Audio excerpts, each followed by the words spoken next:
Hi friends, Andre Dowdy here. Take a moment and laugh a little with me. So we know that with the coronavirus out and very active, a lot of schools, a lot of universities, a lot of businesses are closing or suspending their school time.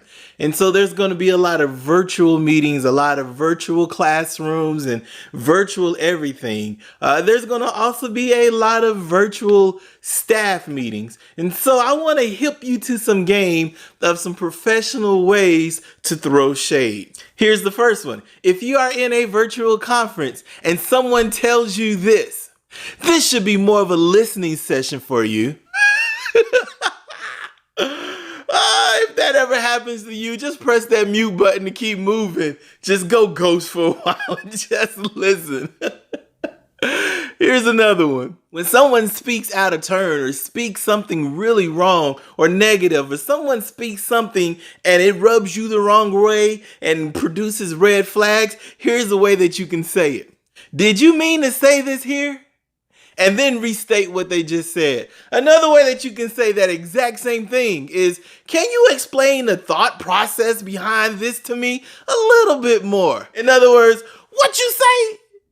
You tripping. We've all been there where we can't find that email or we just don't really want to look for it because it's somewhere way down in the inbox. And so here's a way that you can kind of pull that out. Once again, saying it professionally. I've attached another copy to this email for your convenience.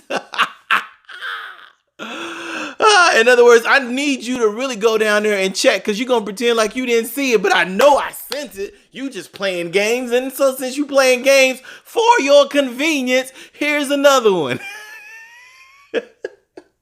I've had this one happen to me a ton of times. You know, we're in a meeting, we're in a conversation, and I've got feedback for you, but you're not open to that feedback at that time or whatever. So I'll be like, well, here you go. Here's a good idea. Here's the thing. Here's the thought. Here's the pitch. Here it is. Let's perhaps try it this way. And instead of saying no outright, flip it and say it professionally like this. Thank you for your feedback. I'll be sure to keep it in mind.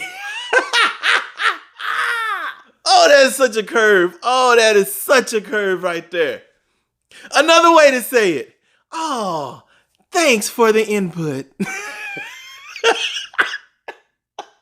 I'm laughing because these have all happened to me. Sometimes people will try to stall you out. You'll ask a question and they'll pretend like they didn't see it, or they'll leave you on read, or in a video conference setting, they'll just pretend like they didn't see it inside of the chat. And so a professional way to say, hey, I need you to see this right now is like this. Just circling back on this. Oh yeah, that is perfect. Because we know you see it. Have you ever had a person to ask you a question that could have been easily Googled? Where it would have been like in the first page of that Google search, and in your head you're thinking, man, if they would have just Googled that exact question, Alexa would have had that answer. Siri would have had that answer. Bixby would have had that answer. Anybody would have had that answer if you just did it. And so you being nice, you just Google it yourself and then you put it in a nice email and then you can say this professionally. I'll let you take it from here. Oh, that is so petty. I love it. Here's another one. We've all been there as teammates where we are co-championing things together. We are in it together. We're the team. There's no I in team. There could be a me, but there's no I in team, and we're doing this together. And then sometimes people don't want to do a thing, so they just kind of push it off on you. If that happens, you can say this. I'm balancing a lot this week. Straight up, I'm balancing a lot this week. I can't do it, dog. You got it. Go ahead. You got it. And lastly, the one that always has some fire with it, no matter how you read it, over the email, over the chat, anytime you see this phrase, per my last email.